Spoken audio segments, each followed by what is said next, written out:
আপনাদের প্রত্যেককে স্বাগত জানাচ্ছি। আমি জামিল আহমেদ। আমাদের সাথে আজকে দুজন ব্যক্তিত্ব আলোচনায় যোগ দিয়েছেন স্টুডিওতে। প্রথমেই আমার ডান দিকে আছেন সুভাষ সিংহ রায়, রাজনীতি বিশ্লেষক।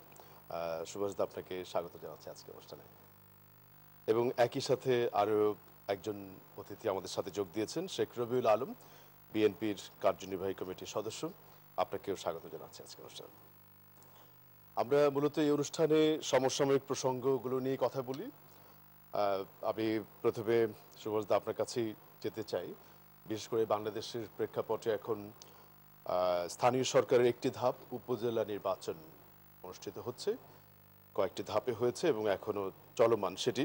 এই প্রসঙ্গে আমরা যেমন কথা বলবো, পাশাপাশি জুনের প্রথম সপ্তাহে বাজেট ঘোষণারও একটি কথা আছে, সেটিকে নিয়ে আমরা কথা বলবো। এবং পরের রাউন্ডে হয়তো আন্তর্জাতিক প্রসঙ্গে ভারতের নির্বাচন নিয়ে কথা হতে পারে। উপজেলা নির্বাচন নিয়ে আপনার কিছু অ্যানালিসিস এবারের যেগুলো হচ্ছে সে সম্পর্কে যদি আমাদেরকে কিছু যোগ করেন, তারপরে আমরা আরেকজন আলোচনার কাছে যাবো। সুভাষ দা, আপনাকে অসংখ্য ধন্যবাদ। শেখ রবিউল ভাইকে আমার শুভেচ্ছা, দর্শকদের নিরন্তর শুভেচ্ছা। উপজেলা নির্বাচন 3টে ধাপ অতিক্রম করেছে, চতুর্থ ধাপের আজকে নির্বাচন হচ্ছে এবং আরও কিছু নির্বাচন ঈদের পরে হবে।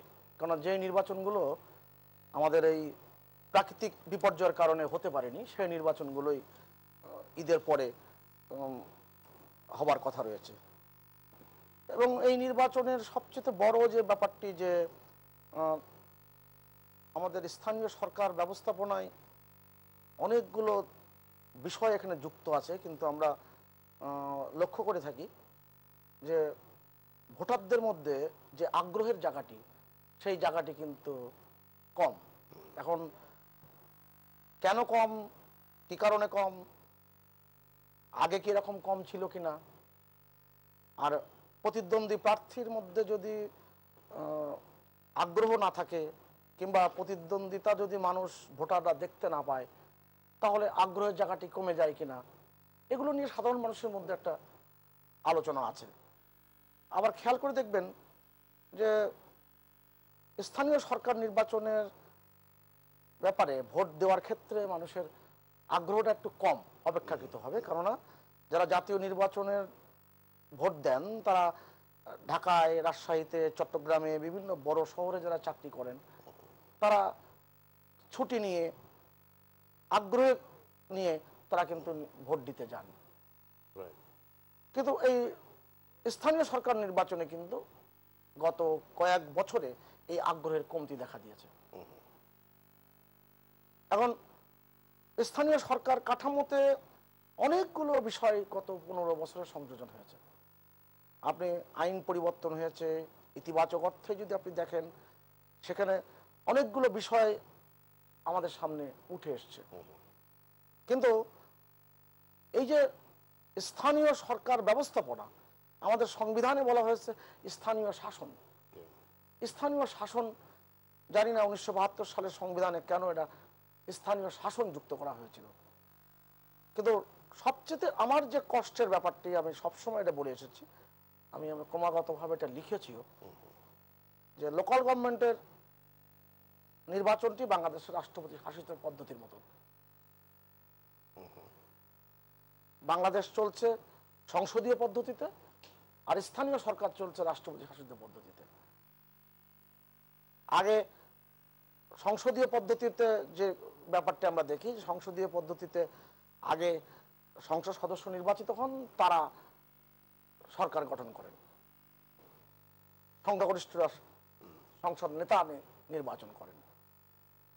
এখানে সরাসরি উপজেলাতে কিংবা মিউনিসিপ্যালিটিগুলোতে কিংবা পৌরসভাগুলোতে মেয়র নির্বাচিত হয় সরাসরি ভোটে, যে কারণে কাউন্সিলরদের গুরুত্ব কিন্তু কমে যায়, উপজেলার ভাইস চেয়ারম্যানের গুরুত্বটি কমে যায়। উপজেলার ক্ষেত্রে এটাও কিন্তু লক্ষ্য করা গেছে, যে কারণে এই ব্যাপারে কিন্তু আমাদের ভাবনা চিন্তার অনেক সুযোগ রয়েছে, যে আমরা এই স্থানীয় শাসন কথা যেটা বলে রেখেছি, সেই সরকার ব্যবস্থাপনায় আমরা উন্নত দেশগুলোর মতো, যেমন পার্শ্ববর্তী রাষ্ট্র ভারতে কিন্তু লোকাল গভর্নমেন্ট ইলেকশনটি প্রথমে কাউন্সিলর নির্বাচিত হন, পরবর্তীতে সেই কাউন্সিলররা কিংবা কমিশনাররা পরবর্তীতে আপনার মেয়র নির্বাচন করেন। আমাদের এই দিকে আমাদের কিন্তু মনোনিবেশ করতে হয় বলে আমার কাছে মনে হয়। কেননা সিটি কর্পোরেশন নির্বাচনে দেখবেন শুধু মেয়রকেই মানুষ চেনে, কিন্তু দাঙ্গা ফ্যাসাদ যা কিছু হয় অধিকাংশই হয় কিন্তু কাউন্সিলরদের সমর্থকদের মধ্যে। এটা কিন্তু আমরা লক্ষ্য করেছি। অর্থাৎ আমাদের যদি সময় এগোচ্ছে, দেশের অর্থনীতি বাড়ছে, দেশের মানুষের অনেক চিন্তা চেতনার প্রবৃদ্ধি ঘটছে, অর্থাৎ সেক্ষেত্রে আমাদের মনোনিবেশ করা দরকার। ধন্যবাদ সুভাষ দা, আপনি শুরু করলেন। বিশেষ করে অফিসিয়ালি বিএনপি উপজেলা নির্বাচনে নেই, আমরা দেখেছি আপনারা বেশ কঠোর হস্তে যারা অংশ নিয়েছে তাদেরকে স্টেপ নিয়েছেন এবং তারপরেও কিছু প্রার্থী সেখানে রয়ে গেছে। উপজেলা সম্পর্কে আপনাদের বর্তমান অ্যানালিসিস কি মূলত প্রবীণ ভাই? ধন্যবাদ আপনাকে, ধন্যবাদ প্রিয় সহালোচক, আমার অত্যন্ত প্রিয় মানুষ সুভাষ দা, শুভেচ্ছা আপনাকে এবং যারা যুক্ত আছেন এই মুহূর্তে। আমরা বাংলাদেশে বর্তমান সরকারের অধীনে যে নির্বাচনগুলি হয়েছে সেটা স্বচ্ছ গ্রহণযোগ্য হয়নি। এক দলের হয়েছে, এক মতের হয়েছে, এক আদর্শের হচ্ছে। অর্থাৎ নির্বাচন ব্যবস্থাপনাটা সরকার দখল করে নিয়েছে। সেটা জাতীয় নির্বাচন বলেন, স্থানীয় সরকার নির্বাচন বলেন, সব জায়গায় একই প্রক্রিয়া সরকার আপনার এই করছে, প্রয়োগ করছে। অর্থাৎ তার নিয়ন্ত্রণে নির্বাচন, প্রার্থিতার ক্ষেত্রে আপনার নিয়ন্ত্রণ করেছে, অন্য দলকে অংশ নেবে না নেবে সেখানেও তার নিয়ন্ত্রণ রয়েছে। এবং নির্বাচন ব্যবস্থাপনার সাথে যারা জড়িত, বিশেষ করে নির্বাচন কমিশন এবং আইন শৃঙ্খলা রক্ষাকারী বাহিনী, তাদেরকে পূর্ব নির্ধারিত ফলাফল অথবা সরকারি দলকে উইন করানোর দায়িত্ব দেওয়া হয়েছে। এইরকমের জায়গায় চলে গিয়েছে নির্বাচন, যার ফলে দেখবেন যে অধিকাংশ রাজনৈতিক দলই কিন্তু স্থানীয় সরকার নির্বাচন বর্জন করেছে। এমনকি আপনি 14 দলীয় জোটের অন্য শরিকদেরও কোনো প্রার্থী নেই, মহাজোট অর্থাৎ জাতীয় পার্টিরও তেমন কোনো প্রার্থী নেই। আমরা সহ আরো 62 দলের তো কোনো রাজনৈতিক দলের কোনো প্রার্থী নেই এবং জনগণ ভোট বর্জন করেছে। দাদা বলছিলেন যে স্থানীয় সরকার নির্বাচনে ভোটের উপস্থিতি অনেক কমেছে, সত্য, আশঙ্কাজনকভাবে কমেছে। কম এক জিনিস আর আশঙ্কাজনক কিছু কারণও চিহ্নিত করেছেন যে কেন কমেছে। কারণটা আমার কাছে এটা এই ব্যাখ্যাটা আমার কাছে গ্রহণযোগ্য হয়নি। কারণ আমরা সবসময় দেখেছি স্থানীয় সরকার নির্বাচন উৎসব মুখর পরিবেশে হয়, বেশি প্রতিদ্বন্দ্বিতাপূর্ণ হয় এবং বেশি অংশগ্রহণমূলক হয়, সবসময় দেখেছি। এবং জাতীয় নির্বাচনগুলিতে দল অংশগ্রহণ করে, দলের প্রার্থী থাকে, দলের প্রতীক থাকে। স্থানীয় সরকারগুলিতে এগুলি অবাধ হয়ে যায়, অনেক স্বতন্ত্র প্রার্থী আসে, আঞ্চলিকতা কাজ করে, এলাকার ভোটের প্রাধান্যের ভিত্তিতে প্রার্থী হয়ে যায়, যার ফলে প্রতিদ্বন্দ্বিতা কিন্তু একেবারে অবাধ হয়, বেশি অংশগ্রহণমূলক হয়। সেটা একেবারেই নেই। তার কারণ কি? নির্বাচন ব্যবস্থাপনার প্রতি মানুষের অনীহা, ভোটারদের অনীহা। তারা জানে ফলাফল হয়তো পূর্ব নির্ধারিত, তারা জানে ওই এলাকার প্রভাবশালী আওয়ামী লীগের নেতা অথবা মন্ত্রী অথবা এমপির আস্থাভাজন প্রার্থী উইন করবে, অথবা ওই এলাকার প্রশাসনের মনে করেন যারা জড়িত আছে তারা যে প্রার্থীকে উইন করাতে হবে, সরকার যাকে উইন দেখতে চায় তার দায় দায়িত্ব তারা নিয়ে নিয়েছে। অর্থাৎ ভোটারের ভোট দেওয়ার পরিবেশ নাই, আগ্রহ নাই। এই রকমের একটা জায়গায় জাতি যখন ভোট বিমুখ হয় তখন নির্বাচন বর্জন করা বাঞ্ছনীয় এবং একটা গ্রহণযোগ্য নির্বাচন অনুষ্ঠিত করতে সরকারকে বাধ্য করার জন্য রাজনৈতিক আন্দোলন কাম্য। সেখানেই আমরা কিন্তু মনোনিবেশ করেছি। স্থানীয় সরকার নির্বাচনে তো আমরা ছিলাম। এত কিছুর পরে আপনার দলের অনেকে কিন্তু সাবমিট করেছে, আবার দেখা গেল অনেকে রয়ে গেছে, ইলেক্টেডও হয়েছে ভিন্ন নামে। আমি আপনাকে বলি, বিএনপির এত বড় একটা বৃহত্তর রাজনৈতিক দল, উপজেলা লেভেলেই আপনার 8-9টি অঙ্গ সংগঠন আছে এবং মূল দলের সংগঠন রয়েছে, হাজার হাজার নেতা কর্মী আছে।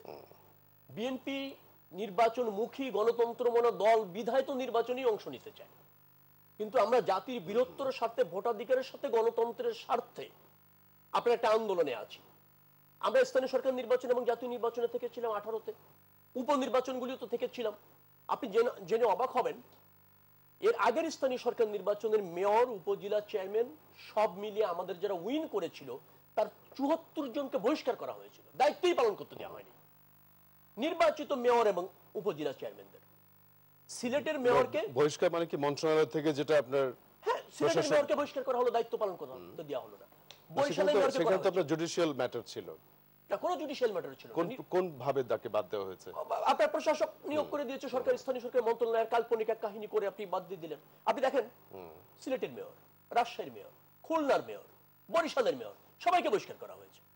তারপর সিলেটের মেয়র আরিফুলকে 2বার বহিষ্কার করা হয়েছে। প্রথমে তাকে বহিষ্কার করা হয়েছে, তিনি উচ্চ আদালতে আসছেন।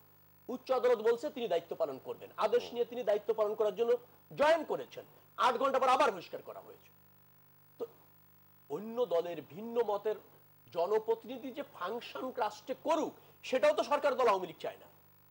নির্বাচন ব্যবস্থাপনা তো দখলে নিয়েছে, এর মধ্য থেকে যদি ভিন্ন দলের ভিন্ন মতের কেউ নির্বাচিত হয় তারও দায়িত্ব পালনের সুযোগ নেই। রাষ্ট্রে যখন এভাবে একদলীয় শাসন, একদলীয় রাজনীতি, এক আদর্শের রাজনীতি প্রতিষ্ঠিত করার মানে অভিপ্রায় থাকে এবং চেষ্টা থাকে ক্ষমতাসীনদের, তখন তো মানুষের অধিকার প্রতিষ্ঠিত করবার জন্য রাষ্ট্র ব্যবস্থাপনায় সাধারণ মানুষ কেউ অংশগ্রহণ করার সুযোগ করে দেওয়ার জন্য তো দল হিসেবে আমাদের দায়িত্ব আছে, আর আমরা সেই জন্য রাজনীতি করি। সেই কারণে আমরা এই উপজেলা নির্বাচন বলেন এবং দ্বাদশ জাতীয় সংসদ নির্বাচন আমরা বর্জন করেছি। এগুলি ভোটাধিকারের স্বার্থে, বৃহত্তর মানুষের গণতান্ত্রিক বাংলাদেশ প্রতিষ্ঠার স্বার্থে। এবং এই বর্জন স্ট্র্যাটেজি কি আপনি মনে করছেন যে সব নির্বাচনে আপনাদের কন্টিনিউ করবেন, এই ওয়ান স্ট্র্যাটেজি? না, নির্বাচন ব্যবস্থাপনার সংস্কার, উন্নতি এবং ধরেন নির্দলীয় সরকারের অধীনে জাতীয় নির্বাচন এবং প্রয়োজনীয় নির্বাচন ছাড়া আচ্ছা আওয়ামী লীগের এই সাজানো পাতানো নিয়ন্ত্রিত ভাগাভাগির নির্বাচনে বিএনপি যাবে না এবং সেগুলি হতেও দিবে না। হতে দেবে না আমি বলছি জনগণকে সাথে নিয়ে। নির্বাচন হয়নি, জাতীয় সংসদ নির্বাচন যেটা হয়েছে দ্বাদশ, 95% মানুষ আমাদের আহ্বানের সাড়া দিয়ে ভোট বর্জন করেছে। তাতেই প্রমাণ হয় যে বাংলাদেশের মানুষের যে সেন্টিমেন্ট, তাদের যে অধিকার, সেটা নিয়ে আমরা সঠিক পথ থেকে রাজনীতি করছি। আমি সুভাষ একটা বিরতিতে যাব, তার আগে আপনি একটু সংক্ষেপে যদি একটু আমাকে একটা জিনিস বলেন, সেটা হচ্ছে যে লোকাল গভর্নমেন্টের আপনি একটা পর্যায়ে বলেছেন যে মেয়র কেন্দ্রিক বা মেয়রকে বেশি চেনে, কিন্তু অন্য যারা ওয়ার্ড কমিশনার তাদের টেরিটরির মধ্যে অনেক কাজ থাকে। প্লাস এই একই কথা আমাদের সাথে আরো দু একজন আলোচক যারা এখানে ছিলেন তারাও বলেছেন যে এই উপজেলা সিস্টেমকে কার্যকর করার জন্য অনেক ধরনের স্টেপ নেওয়া প্রয়োজন। এটা অনেকটা ইউনিয়ন পরিষদ এবং জেলা পরিষদের মাঝখানে পড়ে গেছে, এটাকে আরো কার্যকর করা। এই ক্ষেত্রে কি আপনার কোনো অবজারভেশন আছে? মানে আপনার সঞ্চালনায় আলোচনাটা যে জায়গায় আমি শুরু করেছিলাম, মানে আমার কথার গৌরচন্দ্রিকায় আমি যে বিষয়গুলো আলোকপাত করেছিলাম, রাজনীতিবিদ শেখ রবিউল ভাই সেই জায়গায় রাখেননি। এবং এই জায়গাতে যদি আমি কথা বলতে যাই তাহলে তো বাদানুবাদ হয়ে যায়। খেয়াল করে দেখবেন বাংলাদেশের রাজনৈতিক ব্যবস্থার মধ্যে সংকট আছে এবং এই সংকটটা একেবারে খোলামেলা বলি, বঙ্গবন্ধু হত্যাকাণ্ডের মধ্য দিয়ে এই সংকটটি বাংলাদেশের উপরে চেপে বসেছে। আমি যখন রবিউল ভাই কথা বলছিলেন আমি ভাবছিলাম আমরা বিশ্ববিদ্যালয়ের প্রথম বর্ষের ছাত্র তখন জানতাম প্রয়াত আব্দুল জলিল, আওয়ামী লীগের সাবেক সাধারণ সম্পাদক, তিনি নওগাঁ পৌরসভার চেয়ারম্যান ছিলেন এবং একাধিকবার নির্বাচিত হয়েছিলেন। তিনি তার মেয়াদকালীন সময়ে তিনি কয়দিন যে তার চেয়ারে বসতে পেরেছেন আর কতদিন তাকে কোর্টের বারান্দায় দৌড়াদৌড়ি করতে হয়েছে। শঙ্কর গোবিন্দ চৌধুরী নাটোরের, তাকে তো যেভাবে আক্রমণ করা হয়েছে তার তো একেবারে জীবন নাশ করার জন্য চক্রান্ত হয়েছিল এবং তাকে যে জীবনের শেষ দিনগুলোতে তাকে হুইল চেয়ারে চলতে হয়েছে। বাস্তবতা তো শেখেনি। আমি অসংখ্য উদাহরণ দেখাতে পারবো। এবার লোকাল গভর্নমেন্টের ইতিহাস বলি। 1977 সালে বঙ্গবন্ধু হত্যাকাণ্ডের পরে ঢাকা সিটি কর্পোরেশনের মেয়র হয়েছিলেন ব্যারিস্টার আবুল হাসনাত। তখন 50টি ওয়ার্ড ছিল ঢাকার শহরে, রাজধানীতে। সেই 50টি ওয়ার্ডের মধ্যে তখনকার যে ব্যবস্থাপনা ছিল, যেটা নিয়ে আলোচনা করেছি, যে আগে কাউন্সিলর নির্বাচিত হবে, কমিশনার নির্বাচিত হবে, তারপরে ওই কাউন্সিলররা ভোট দিয়ে মেয়র নির্বাচন করবেন। তখন তো চেয়ারম্যান ছিল এবং আবুল হাসনাত সাহেবের বিরুদ্ধে যেই ব্যক্তিটি নেতৃত্ব দিয়েছিলেন তিনি পুরন ঢাকার একজন খুবই জনপ্রিয় একজন ছিলেন, আওয়ামী লীগের নেতা। দুঃখজনক ঘটনা, আওয়ামী লীগের নেতৃত্বে 38 জন কাউন্সিলর নির্বাচিত হয়েছেন, কিন্তু গভীর রাত্রে প্রতিরক্ষা সচিব এসে ঘোষণা করল যে ব্যারিস্টার আবুল হাসনাত মেয়র। আমি যদি এরকম উদাহরণ আপনি দিতে বলেন আমি টানা 40টা 50টা উদাহরণ দিতে পারবো। তা সংকটটা কোথায় তৈরি হলো? এবং বাংলাদেশের এই রাজনীতিতে আমাদের সংকট রয়েছে, এটা স্বীকার করে বলছি। এই সংকটের সমাধান করতে পারে সুরাজনীতি, আর সুরাজনীতি একটি মাত্র রাজনৈতিক দল দিয়ে হয় না। এখানে বিরোধী দল থাকতে হয়, এবং সেই বিরোধী দল রাষ্ট্রের যে মূল চেতনা, সেই চেতনাকে ধারণ করতে হবে। আপনি আপনার রাষ্ট্র ব্যবস্থাপনায় আপনাকে অবদান রাখতে হবে। ৭৯ পার্লামেন্ট কিভাবে নির্বাচন হয়েছিল? সেই নির্বাচনে আওয়ামী লীগ অংশগ্রহণ করেনি। আওয়ামী লীগকে বলা হয়েছিল গঠনতন্ত্র ঘোষণাপত্র সংশোধন করে বঙ্গবন্ধুর নাম বাদ দিয়ে তারপরে জমা দিতে হবে। সেই নির্বাচনে আওয়ামী লীগ অংশগ্রহণ করেছে না? ৩৯টি আসন পেয়েছে।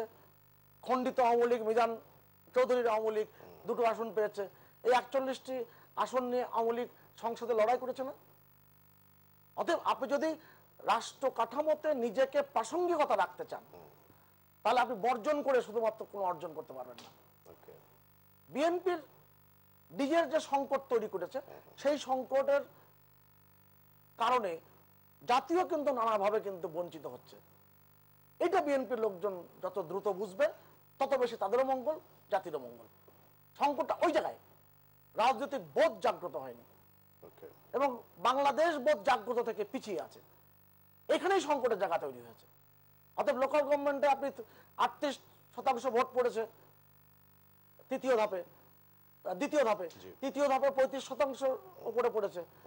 আপনি এখানে যদি আপনি যেভাবে বিরোধিতা হচ্ছে এবং যেভাবে নির্বাচন বিরোধী নানা রকম কর্মকাণ্ড হচ্ছে, তা আপনি এই ভোটকে আপনি সারা পৃথিবীর উন্নত রাষ্ট্রের ভোটের সঙ্গে যদি তুলনা করেন, আপনি দেখেন মার্কিন যুক্তরাষ্ট্রে কোন ভোটে আপনি ৩০ থেকে ৪০% উপরে ভোট পড়ে।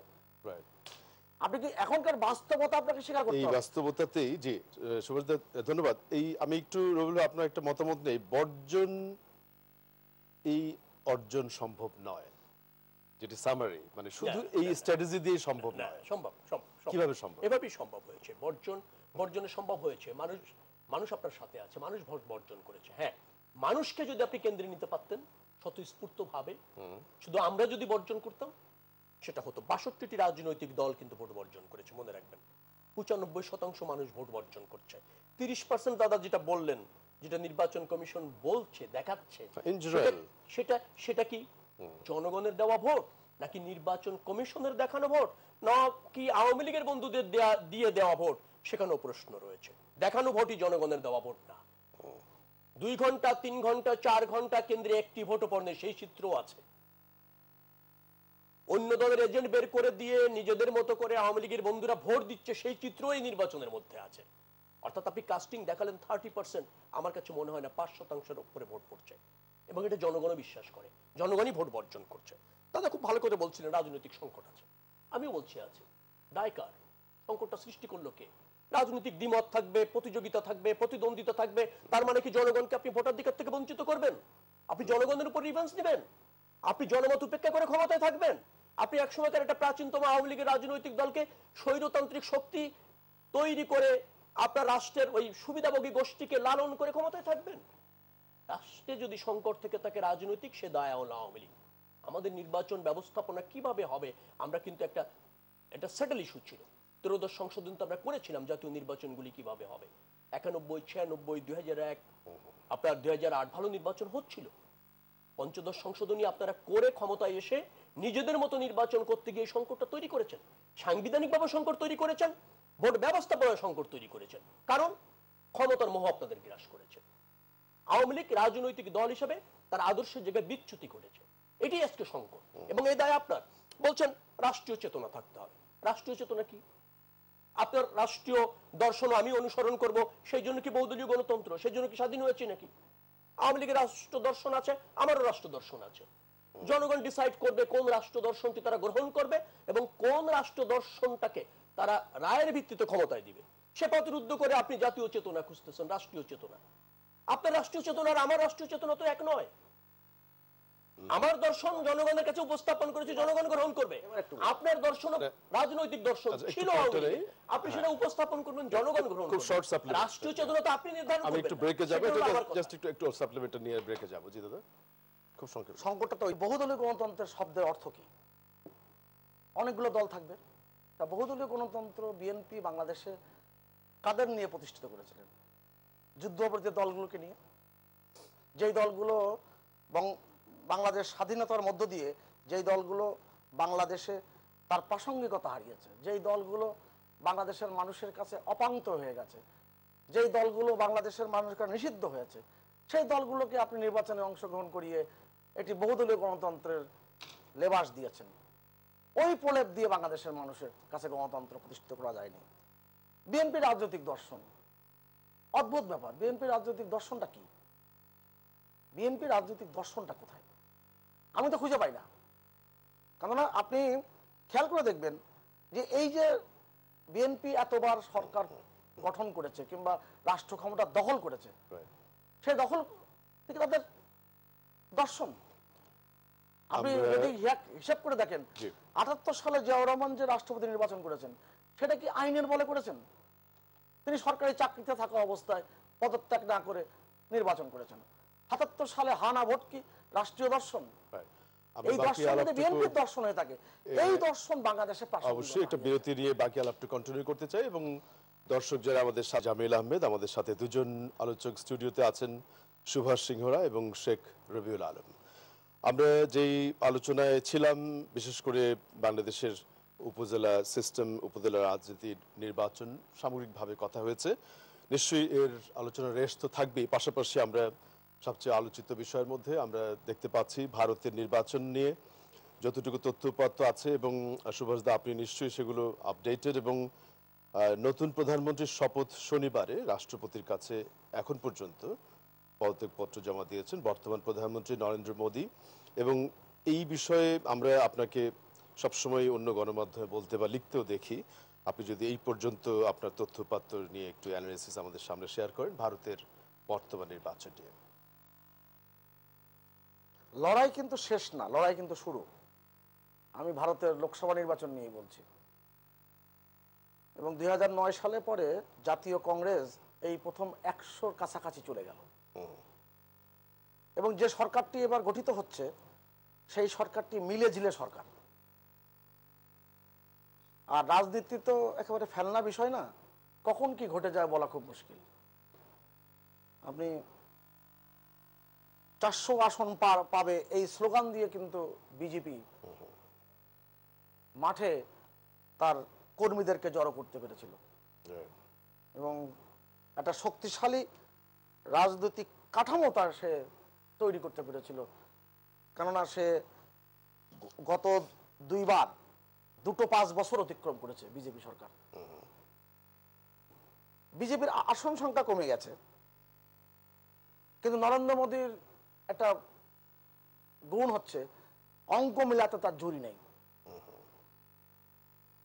এর মধ্যে দক্ষিণে কিন্তু বিজেপির ভোট বেড়েছে, কেরালাতে আগের তুলনায় ভালো করেছে। অনেকগুলো সমীকরণ কিন্তু এই নির্বাচনে আমাদের সামনে এসে দাঁড়িয়েছে।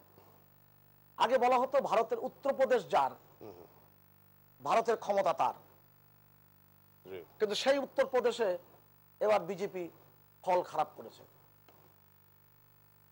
অনেকগুলো বিষয়, এবং আপনি নিশ্চয়ই সামাজিক যোগাযোগ মাধ্যমে ধ্রুব রাঠি নামে একজন ইউটিউবার আছেন।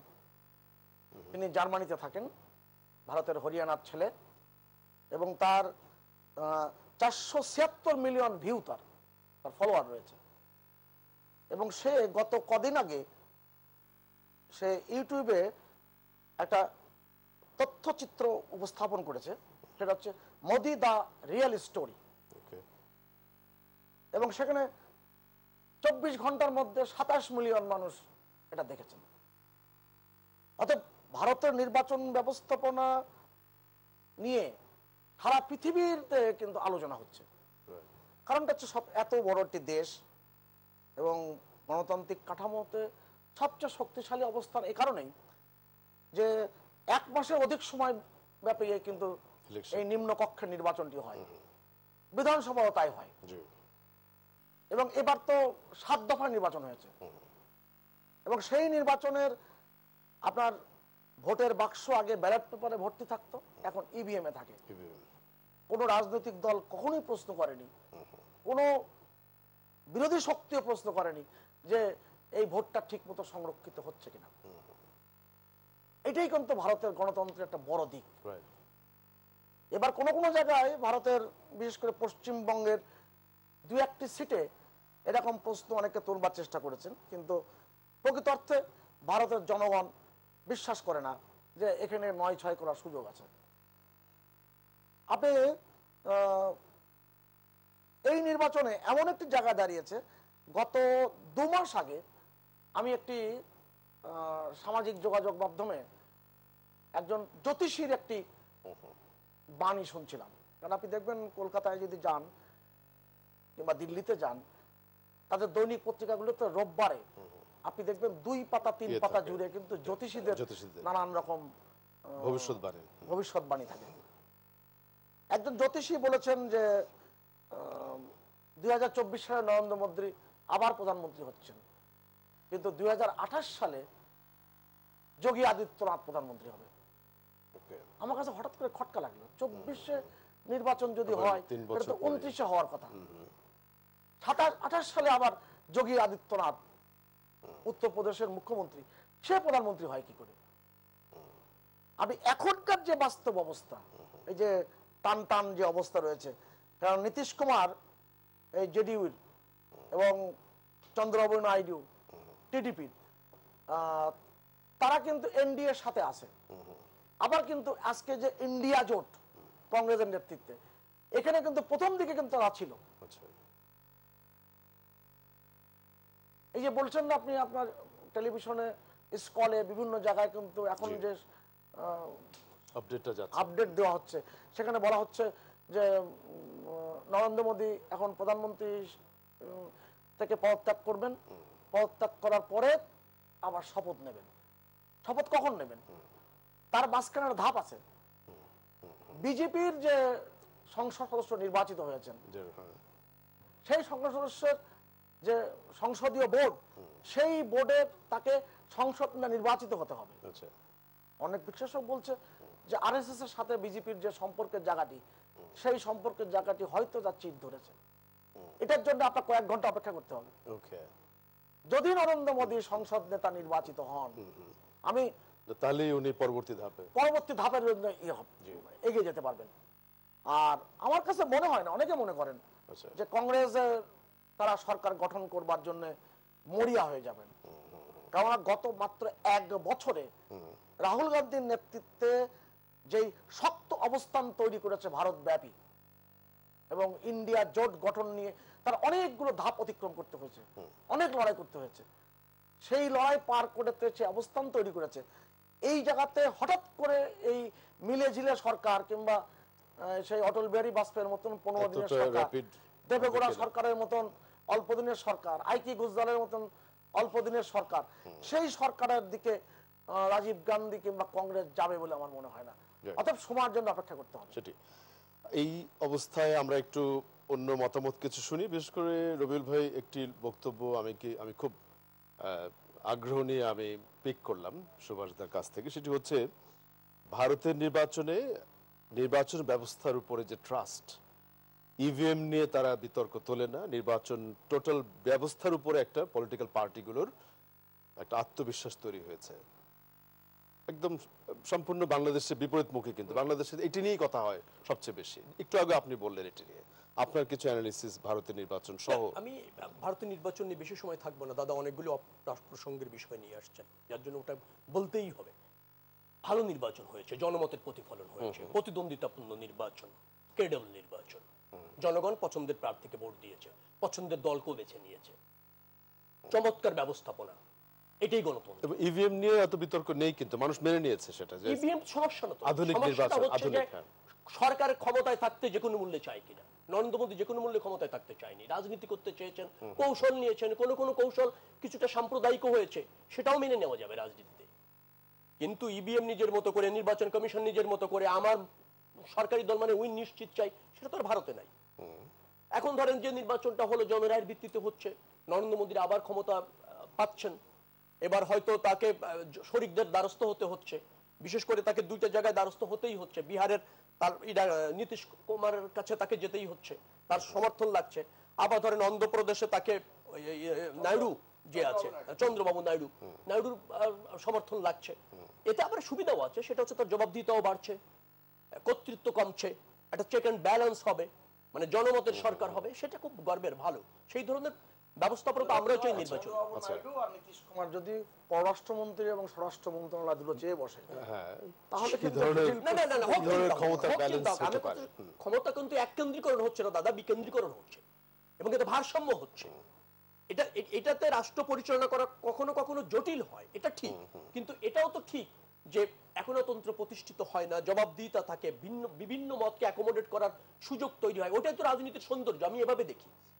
যেখানে আমি একটু বলতে চাই, দাদা বলেই ফেললেন যে বহুদলীয় গণতন্ত্র মানে কি জামাতকে রাজনীতি করতে দেওয়া?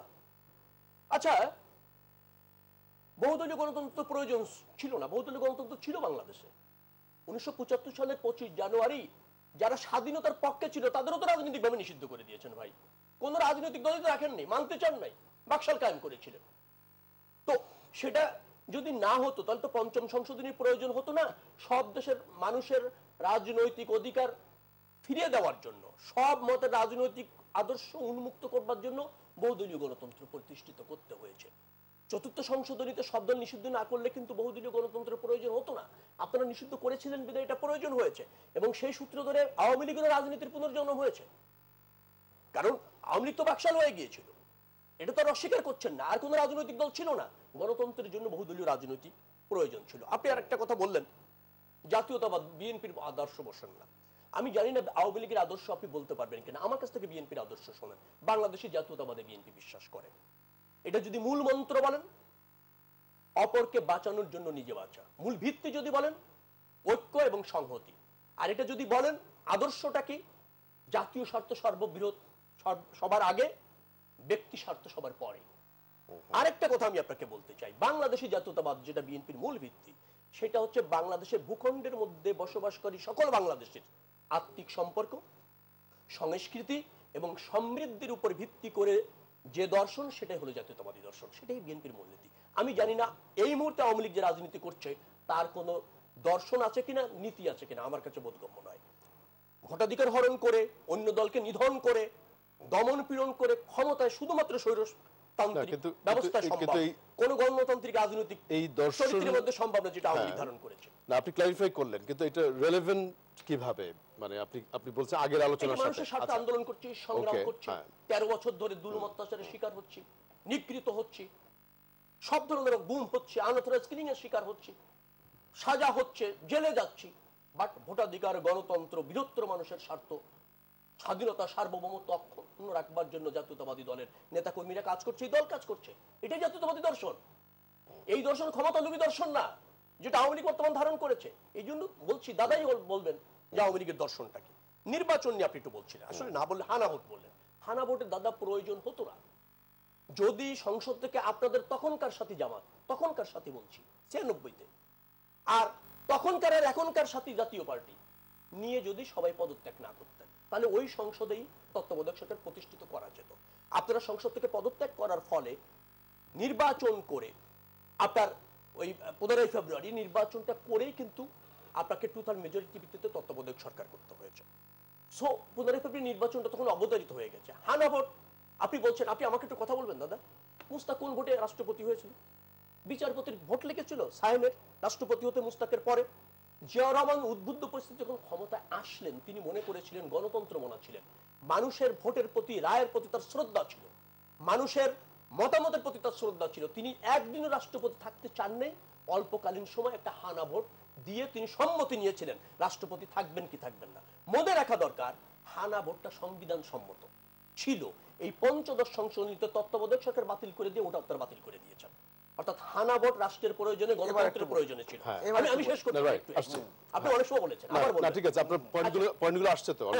না, একটা জিনিস হচ্ছে কি, নির্বাচনটা কেমন হলো আপনি দেখেন। আমরা সহ 62টি রাজনৈতিক দল বর্জন করেছি। জি, আপনি বলেছেন 14 দলের ইনু সাহেব নিজে বলেছে নির্বাচন ভালো হয়নি, নির্বাচন গ্রহণযোগ্য হয়নি, নির্বাচনে করাপশন হয়েছে, তাকে ইচ্ছাকৃতভাবে হারিয়ে দেওয়া হয়েছে, জনরায়ের প্রতিফলন হয়নি। রাশেদ খান মেনন 14 দলের শরীক, তিনিও এটা বলেছেন, জাতীয় নির্বাচনের কথা বলছেন। হ্যাঁ তিনিও বলেছেন দেখেন মানুষ ভোট দেয়নি, আমি নিজে সাক্ষী, এই নির্বাচন কোনো নির্বাচন না। ওকে, আচ্ছা, দিলীপ বড়ুয়া 14 দলের লোক, তিনি বলছেন বর্তমান এই পার্লামেন্টের 80% চুরা কারবারি। উনাদের শরিক দল মহাজোটের জিএম কাদের বলছেন নির্বাচন হয়নি, নির্বাচনের নামে প্রহসন হয়েছে, ভাগাভাগি হয়েছে। তিনটি শক্তিশালী রাষ্ট্র আওয়ামী লীগকে ক্ষমতায় রেখেছে।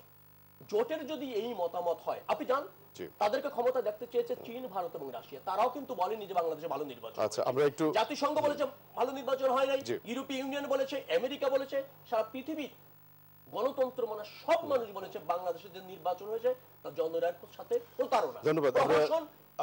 নির্বাচন এক পেশের নির্বাচন, ভাগাভাগির নির্বাচন।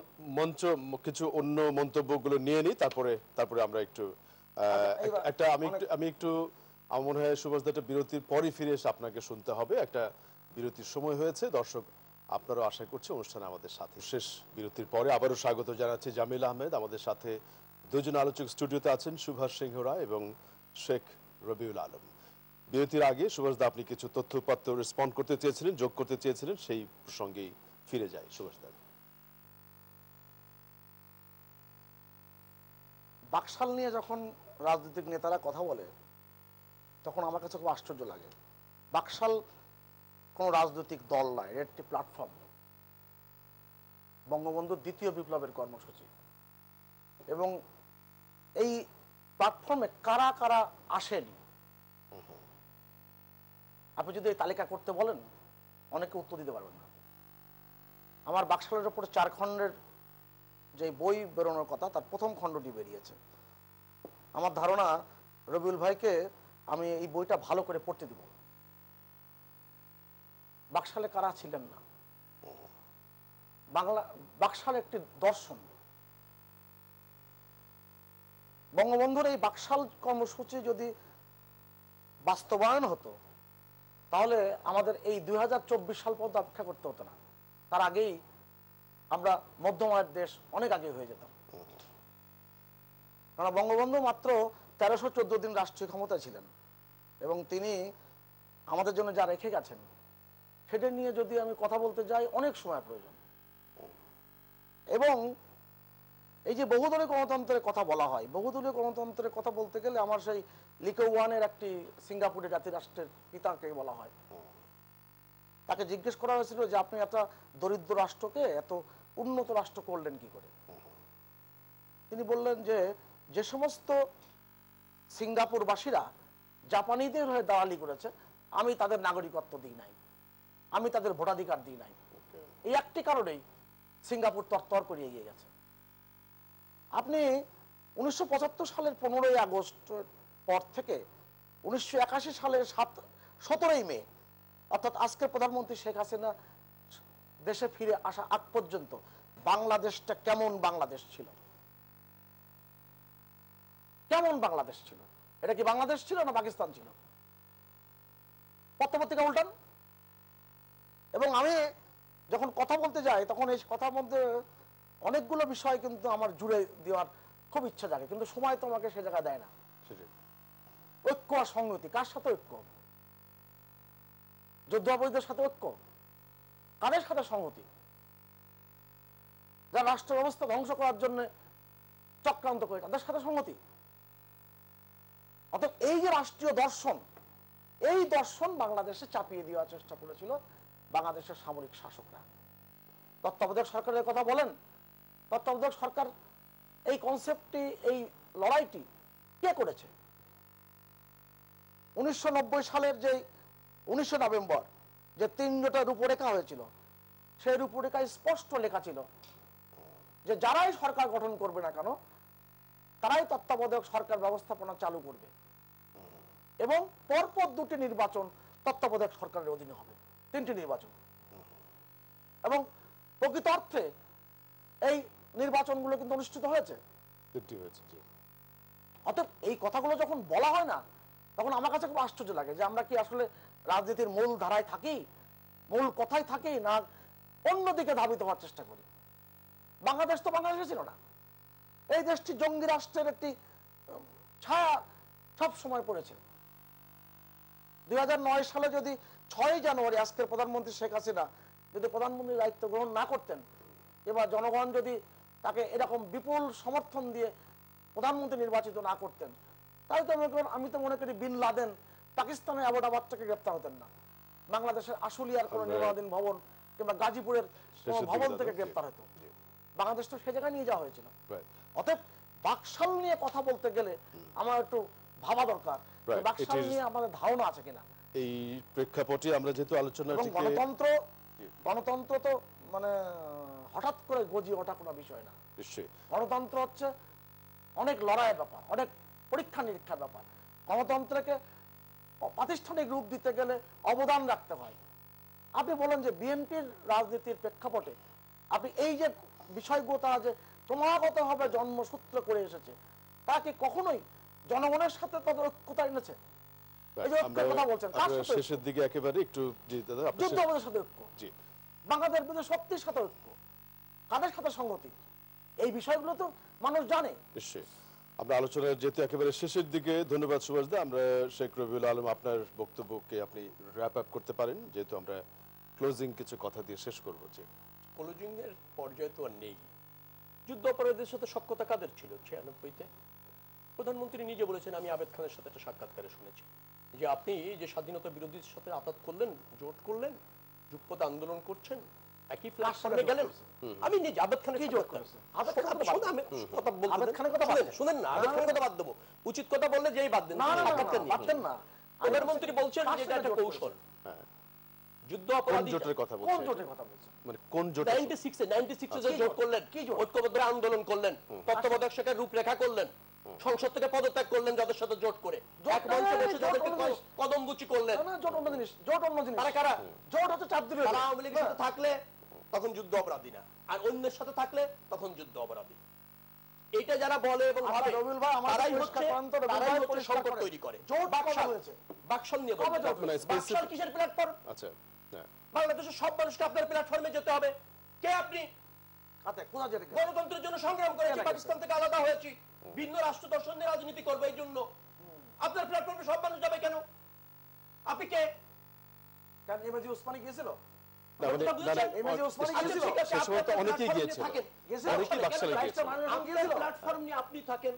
আমার ভিন্ন দর্শন করার রাজনীতি থাকবে না, কেন নিষিদ্ধ করেছেন? বঙ্গবন্ধু যে কদিন ছিল জীবিত, তার চেয়ে কম সময় জিয়াউর রহমান ছিল। বহুদলীয় গণতন্ত্র করেছেন, স্বনির্ভর বাংলাদেশ করেছেন, সমৃদ্ধির বাংলাদেশ করেছেন, জনগণের বাংলাদেশ করেছেন। এই গার্মেন্টস শিল্প বলেন, এই ধরেন বিদেশি শ্রমিক পাঠানোর যে মানে বহুমুখী চেষ্টা করে অর্থনীতিকে সমৃদ্ধ করা বলেন, উৎপাদন বলেন, 3.5 বছরে করেছিল, করেন, স্বীকার করতে চাইবেন না। মানে বাংলাদেশকে মনে হয় যে একটা রাষ্ট্র এবং একটা দর্শনের জন্য এই দেশটা স্বাধীন হয়েছে, একটা দলের মনে হয় যে গুণকীর্তি করবার জন্য আর তাদের দাসত্ব করবার জন্য। সেজন্য তো বাংলাদেশ স্বাধীন হয়নি। ভোটের জন্য, গণতন্ত্রের জন্য, সাম্যের জন্য, গণমানুষের অধিকারের জন্য গণপ্রজাতন্ত্রী বাংলাদেশ। সেটা ভুলে গেলে কি চলবে? সেটা আপনারা ভুলে যেতে চান।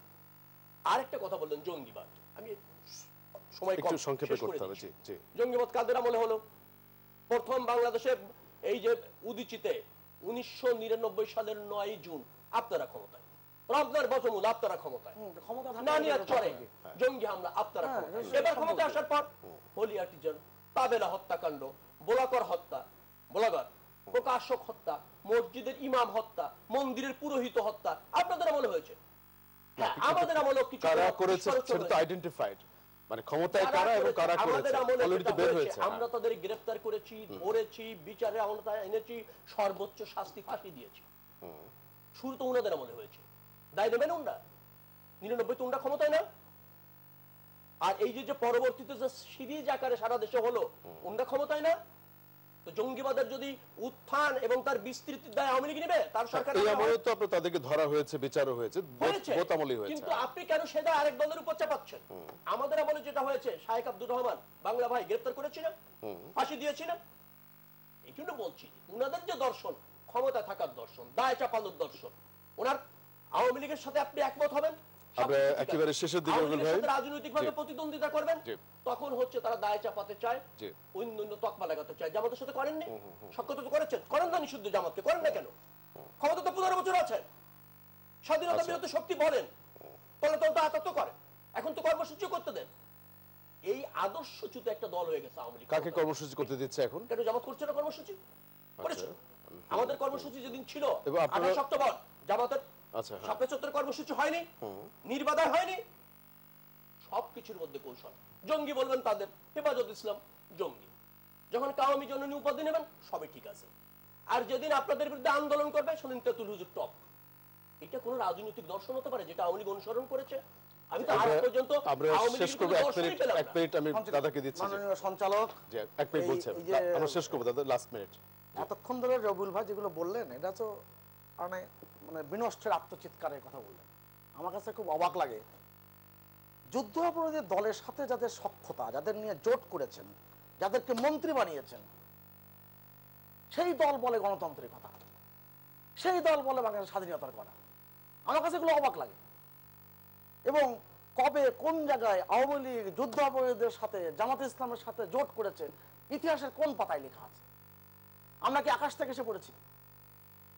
আমরা তো রাজপথে ছিলাম, আমরা তো দেখেছি, বাংলাদেশের মানুষ দেখেছে, আজকে দর্শকরাও যারা শুনছেন, অবাক লাগে এই কথাগুলো। এই কথাগুলো যখন রাজনীতিতে মঞ্চে বলা হয়, পল্টনের বক্তৃতায় বলা হয়, তার একটা প্রাসঙ্গিকতা। আর আমরা যখন গণমাধ্যমের কথাগুলো বলি তার রেকর্ড কিন্তু আবার ভিন্ন। আমার কাছে অবাক লাগে এগুলো। বাংলাদেশে আজকের যে পরিণতি, সেই পরিণতি যে দুঃখজনক পরিণতি আছে, সেই পরিণতির দায়ী কারা? এই সামরিক শাসকরা। কে ক্ষমতা দিয়েছিল জিয়াউর রহমানকে রাষ্ট্রপতি হওয়ার জন্য? কোন ম্যান্ডেট নিয়ে তিনি ক্ষমতা এসেছিলেন? এই যে প্রাসঙ্গিকতার বাইরে যখন আমরা কথা বলতে যাই তর্কে জিতবার জন্য, এইগুলো দুঃখজনক ঘটনা। আপনাকে সবসময় ভাবতে হবে যে আপনি রাজনীতির যে কথাগুলো বলছেন সেগুলো যথাযথভাবে বলছেন কিনা। যুদ্ধ অপরাধী দলকে আপনি মন্ত্রী বানিয়েছেন, তাদেরকে হৃষ্টপুষ্ট করেছেন, আবার এখন বলছেন যে আওয়ামী লীগ জোট করেছে। আওয়ামী লীগ আলোচনাটি কারা জোট বানিয়েছে? শেষ করতে চাই। বানাননি দাদা। আস্তে জোট কারা বানাচ্ছে? ফয়জুল হককে মন্ত্রী বানান। আরে ফাইজুল হকের মন্ত্রী হওয়া, প্রতিমন্ত্রী হওয়া, আর নমরুল ইসলাম ধর্ম প্রতিমন্ত্রী হওয়া, আর আপনি আমরা হয়তো শান্তি কমিটি আর আগামী অনুষ্ঠানে এই বিষয়ে কথা বলতে চাইবো এবং আজকের অনুষ্ঠানে নিয়ে ইরশাদের অধীনে নির্বাচন যোগ দেবার জন্য রাজনীতি এবং কারোর সাথে নিয়ে যায় না। নির্বাচনে জামাত অংশ আওয়ামী নিয়েছে লীগের আপনাদের সাথে হাত সবাই ধরে যায়। এবং সেটা আমরা 86 এ ইরশাদের অধীনে ধন্যবাদ শেখ নির্বাচন। রবিউল আলম এবং অন্যরকম বলছেন। সুভাষ সিং রায় রাজনীতিতে দুজনকেই। আওয়ামী লীগ তার জন্মসূত্রে পাওয়া যে সংগ্রামী চেতনা, তার বাইরে কখনোই আওয়ামী লীগ যায়। ধন্যবাদ। আজকে আমরা আলোচনাটি এখানেই শেষ করতে চাই। সুভাষ সিং রায় এবং শেখ রবিউল আলম